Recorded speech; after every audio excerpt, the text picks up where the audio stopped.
That's awesome. We do that. We could do the headdress one now. Kidding. The head covering? I do think it's a light of nature question. A light of Not nature. a light of nature. Like he does talk about. Like I think it's an anti-cross dressing. Man be man, dude be dude. I think it has to ultimately do with male headship in the life of the church.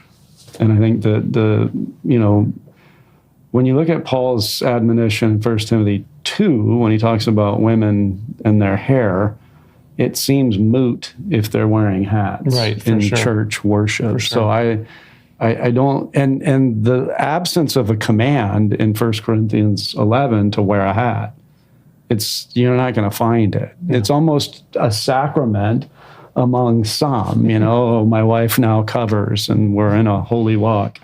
So there's a revival of it. You see revivals of it every so often. I think there is one presently where covering is, the absolute mark of submission on the part of a woman.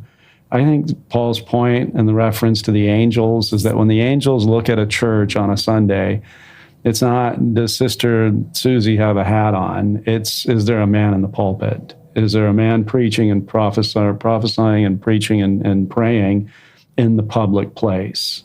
Women aren't supposed to be in the public place preaching or teaching. And then I think the hats or hair is an illustration of that point. Mm-hmm.